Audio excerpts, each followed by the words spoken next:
Hello, everybody. Welcome to another episode of the Write or Die Show. I am your host, Randi-lee, and today with us we have a returning guest. Woohoo! Yay! Actually, there's like noises on here. So, guys, I've switched my stuff. I used to use StreamYard. Now we're on Riverside, and I think we can cheer on here. Hold on, let's see.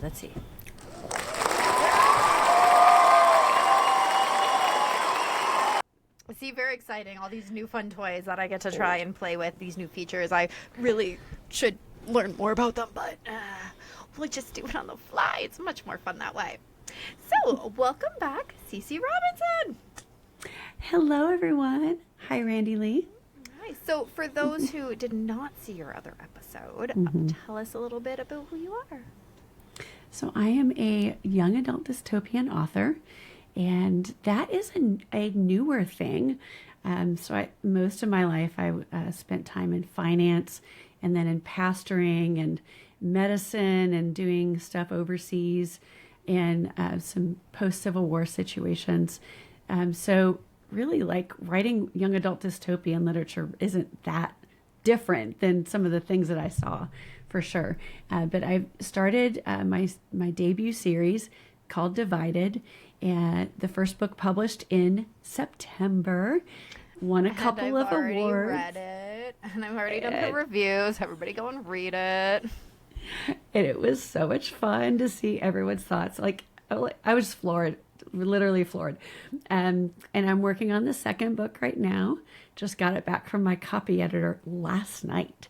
So trying to get the advanced reader copies out, and everything's called Caged, and that's coming out in June. So there's all sorts of fun stuff, and I've thrown a few novellas out there in a companion series, which is all sorts of fun. But I just love these characters, and I want to see them free. I love that. So that's what you do. So who are you? Who am I? I am, first, I am a follower of Jesus, and I'm a wife and a mom of 3 adult children. So that is a super fun thing. I'm a daughter to 2 living parents still married, which is a major thing. They're in their 70s. Thankful. Nice. Yeah, thankful for that. A sister. And done a lot of fun things in my life, but I just like to think that I'm a good friend too. And a good mom and a good wife. I like all that. So last time you were on the show, you did talk about the ADHD journey and all that. And of course, if it comes back up, we'll touch on it some more. But I know that you had something else that you wanted to share this go round. Yeah, so I've been doing a deep dive into trauma healing. And that whole journey started because of a character. And it's so fun when things that you're writing about intersect with your life. Which character? Harriet. Okay, so no spoilers. There no is spoilers. A huge reveal at the end of Caged, so I will not spoil, but her kind of getting her journey right as a character required me to do some deep introspection and thinking and some healing. And I even went to counseling. And I've done a lot of reading. That's been a fun journey. It's been a tear-filled journey at times, but also a good journey, and something like, I don't think that to me, tears aren't an indication that you shouldn't do something. Like, even if something hurts, if it's important enough to do, you need to walk through it. Yes. And getting through it is the most important thing, not necessarily how it feels while you do it. Some things are worth it, and this was definitely worth it. I love that. So, let's go back a little bit then, so we can talk a little bit about this trauma. I mean, whatever you want to share on it, obviously. But I know that you decided to go on this journey because of the character and trying to get her just right, which is fantastic, because as a writer, I mean, you want everything to make sense, to be, I don't want to say realistic, because let's be real, books are not realistic. Well, I guess mine are because they're nonfiction, but that's different. But you want to get the character's essence, right? You want them to be relatable and believable. Yes, there it is. not necessarily reflecting a real life person. Does that make sense? Yes. There's a difference. And so I wanted Harriet's character to be authentic, to feel like I would know someone who's gone through this, or I could be friends with someone who has endured something like this, even if we don't, like, because we don't live in a dystopian society in the same way that Harriet does. Exactly. We don't see like mass executions and stuff like that. Doesn't happen in our current day, and I hope it never does. Although I have known people who have endured that in their society, yes. And I have seen the aftermath of that, and I've watched them walk through that healing on their own. And so you want a character to be relatable and believable, as if, okay, if someone else went through this, I could see that this would be how they handle that. This would be where they're stuck, how they get stuck, and the places where they shut down. And so in researching her particular wound, I used a lot of different resources, but one resource in particular really helped me see how her woundedness could impact the way she interacted with her other characters, her other main characters, her family, her friends, her world. And I think that really understanding that is at the essence of forming a believable character, is that wound needs to translate to real life. Yeah. So having decided that you're going to take it upon yourself to kind of walk a similar journey to your characters, mm-hmm. you can reflect that in your writing. How did you go about finding a therapist or mm-hmm. whatever it was that you did on this journey? How did you go about these things? So the first step was realizing that, I don't think I should try to tackle this on my own. I had some realizations that there was some early trauma in my history that then led to other trauma, and in particular in college, and some relationships that were abusive and manipulative. Yeah. And a lot of times you don't just end up in an abusive relationship. It's like one step after another exactly. Makes you more susceptible to an abusive relationship, an abuser. Hi, Kitty. This is Binks, also known as Boo Boo, also known as the newest addition to the household. Sweet. So when I realized that, I didn't just, end up in that place, that there was something that led me there, that was, while I had healed from a lot of that, I realized that there was some patterns of just my not being able to form proper boundaries and say no to, as women, our plate tends to get very heavy at times. And, saying no, saying that, no, I don't have time for that, or that's not my responsibility, can be very difficult for many other women.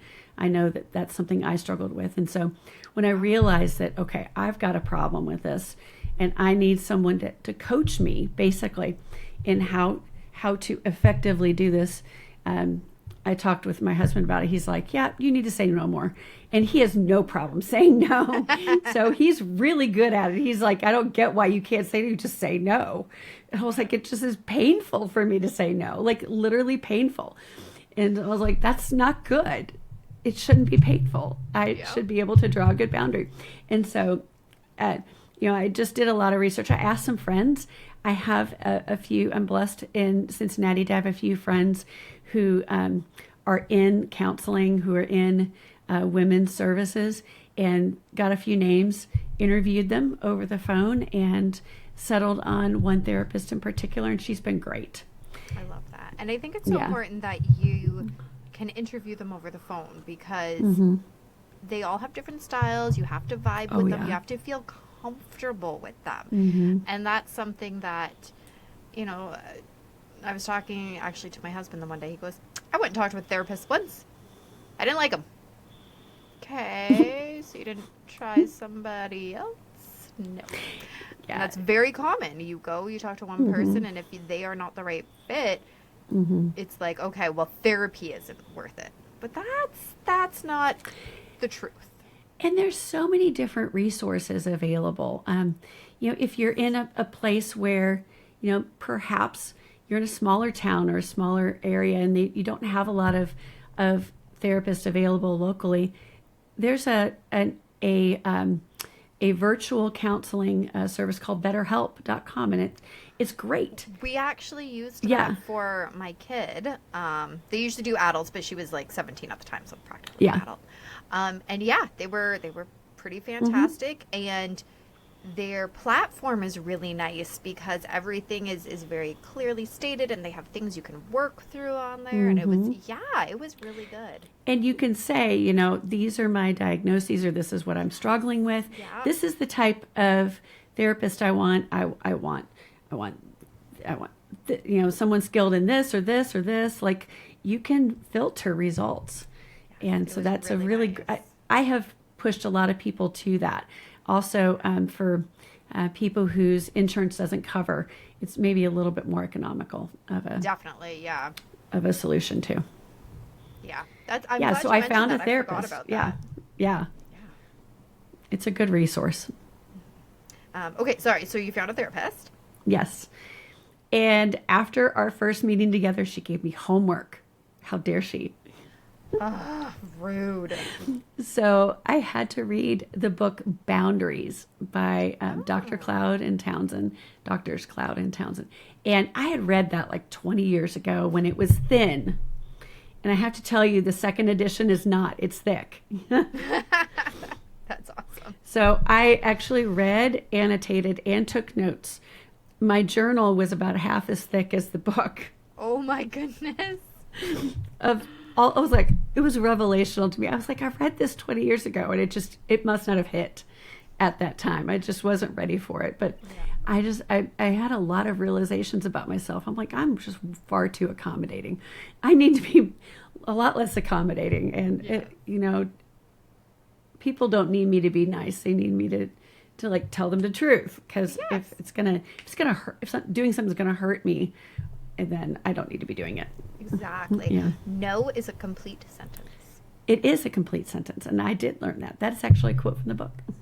I think that's probably where I got it from, once upon a time, someplace. You've heard it so many times now, you can say it too. Exactly. It's claim it's it. Yeah. Awesome. So what are some of the main skills or coping strategies that you learned along the way? I think top is recognizing when, first off, when you're getting dysregulated emotionally. I think in people who are trauma victims, who've experienced great trauma, one, they either suppress emotion, so you just don't even recognize them, but that's a form of dysregulation in and of itself. Yeah. Or two, the emotion becomes the forefront, and the reaction is bigger than the event. And so I think that's mountain out of a molehill. Yeah, so I think that's the first thing, is recognizing that, one, your emotions are valid, that you actually do have them, and that they are valid and that they need to be processed. That it, a lot of times the message is your emotions are inconvenient or your emotions are causing problems, but no, emotions are value neutral. Okay, now let's process them. Yeah. What do they mean? And how can we assess what they're telling us? Okay, I'm getting angry because I'm feeling like my boundaries are being violated. Okay, that's okay. And I had to learn to embrace that anger, and that it was okay. And that I could, instead of responding out of anger, then I could process that emotion and go, okay, no, I'm not going to do that. I'm just recognizing the emotion is rising, and then I'm going to process it by acting differently. I think that's a really great way of putting it, is that a lot of times it happens when we're younger, and then we take what we've learned when we're younger and you carry that forward. Where if you're feeling an emotion and it doesn't match, especially in like school situations, let's say, it doesn't match what the teacher needs at that time, they really downplay your emotion, and make it feel like, okay, my emotions aren't valued. They aren't important. And it's not to say that your emotions should override school safety or somebody else's, sense of self. But I like how you put that. Recognize the emotion. Okay, I'm mad right now. How do I then deal with it? Doesn't mean you get to be mad and yell at people just because you have that emotion. No.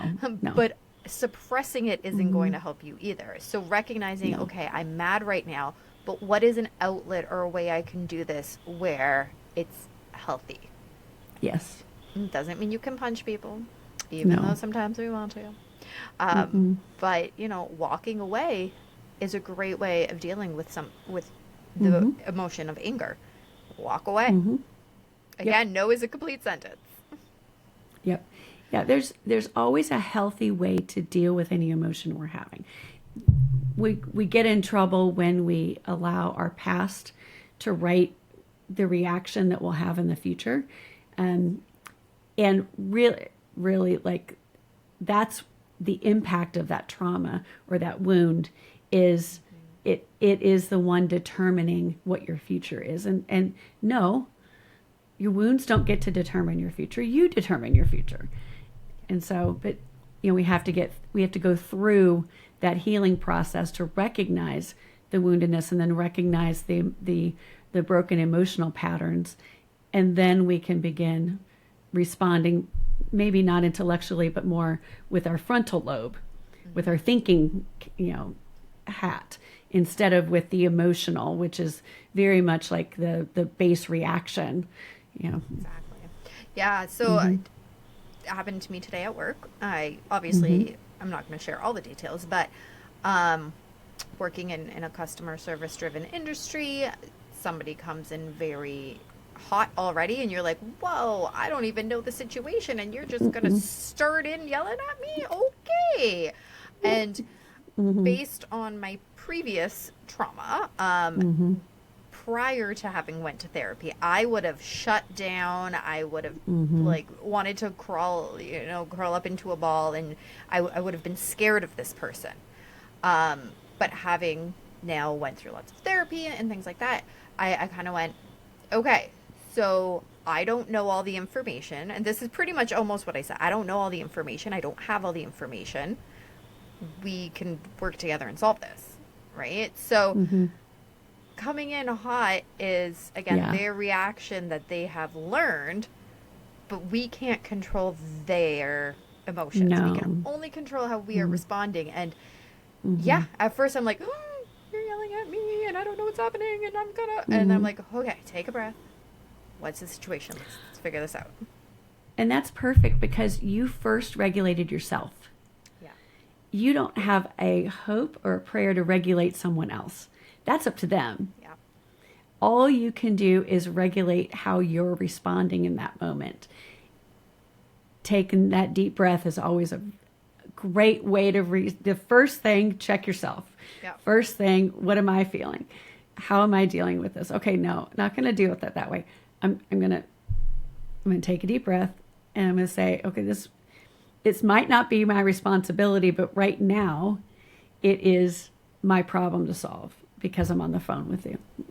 Exactly. I'm in a customer service situation. Exactly. So to the extent possible, I will try to solve it for you. I may not be able to.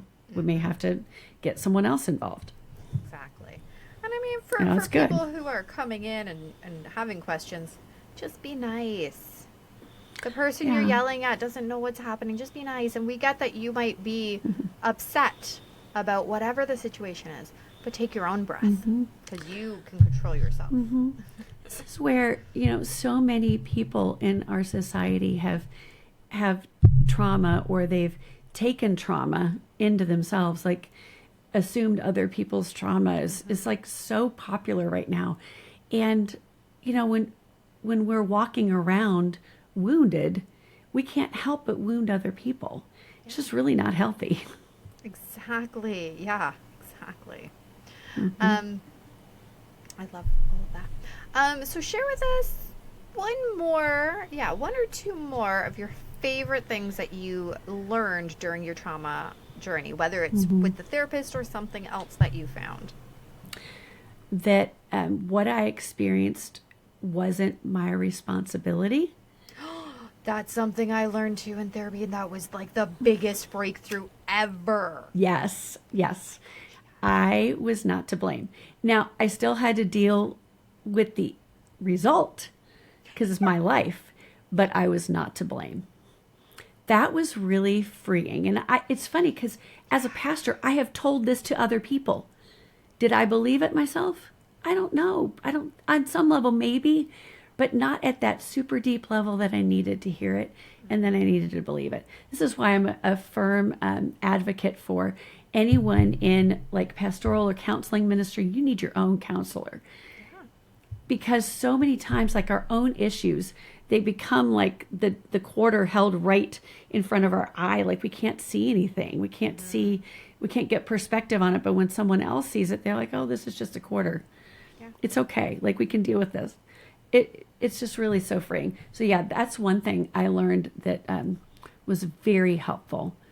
Yes. And that the other thing that I knew, but I really needed to believe and accept was that what I experienced, the trauma, didn't make me unworthy of love and unworthy of drawing a boundary. Mm-hmm. That I could say no.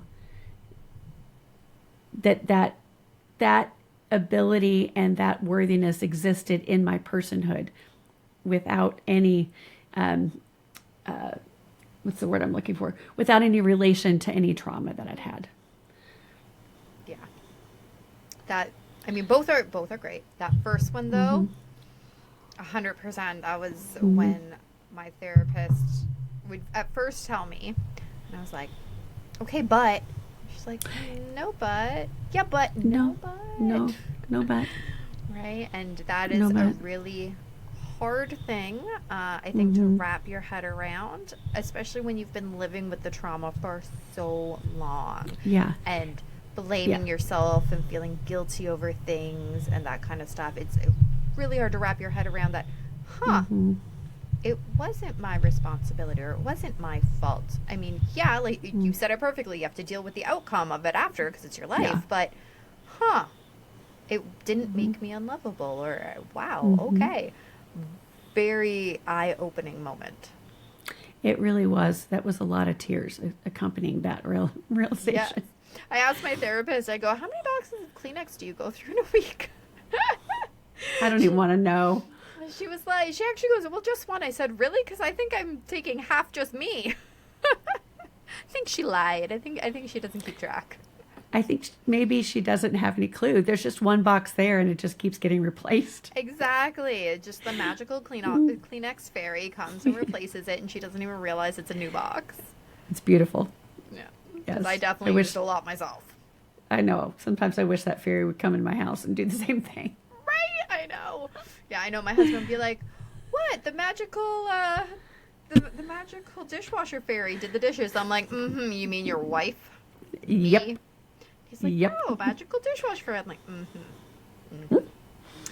Men.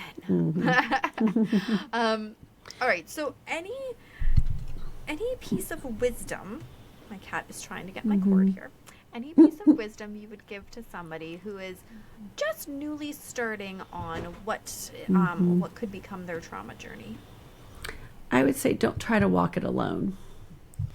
You need not only a good counselor, you might need medical support. You probably will need friend or family support. Like find a few people that are in your corner and that will help you not navigate the waters, but navigate them in a way that you're not alone. That's what I would say. Sometimes. Be in the boat with you. Exactly. You don't have to do anything. You just have to be there. Yeah. Exactly. You hold the map. You hold the whatever to guide the way. But it's always nice having somebody there. I like that. Excellent. So, I mean, you've already a little bit touched on your book, but tell us a little bit more. So, Divided was out in September. And That's available on everywhere books are sold. And I released the second novella in the companion series called Deception in February, and that is available paperback wherever books are sold. Ebook is on Amazon. But if you sign up for my newsletter list, there's a basically and join my advanced reader team. You get books for free. It's pretty cool. And then Caged is coming out in June, and that is Rose's story. Rose is my chaotic, angry character. It's the only way to describe her. She just has, I love her deeply, but she challenges me so much. She gets herself into a bit of a pickle that I didn't want to get her into this pickle. And she's like, no, I need to go here. Otherwise, it's not going to work. And I was like, okay, fine. Okay. So, and then I was like, okay, now how are you going to get yourself out? Well, just keep writing. I'll show you.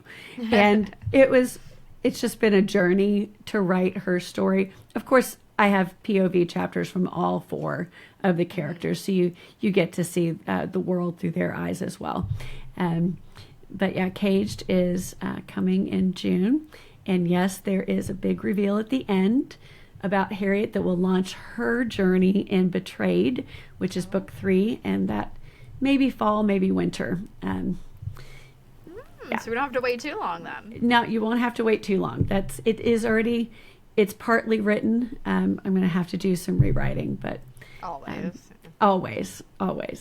So that's the plan. And then book 4 is Jason's journey, and that's called United, and that will be out 2026 for sure. Nice. Oh, I'm looking forward to it. I'll just let Mickey know. Send it over. Yeah. Absolutely. Perfect. And where are people going to follow you? They're going to go to my website, ccrobinsonauthor.com. All the information is there.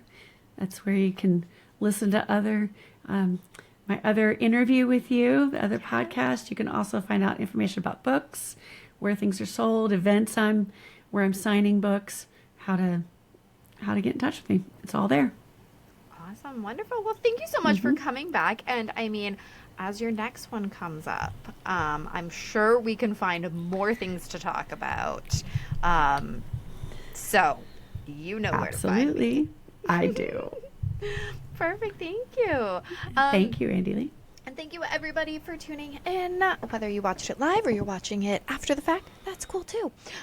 Hit the like and subscribe button so that you never miss an episode, because we're here pretty much I think Tuesday is the new day. It used to be Wednesdays, but, work. So we're here on Tuesdays, and random bonus episodes. And Mental Health Awareness Week is coming up the first week of May. We are going to have an episode every single week. Some will be live, some will not because, life. But every single day for that week, because it is just so important to obviously share, because the only way to end the stigma of mental health is to speak openly and honestly.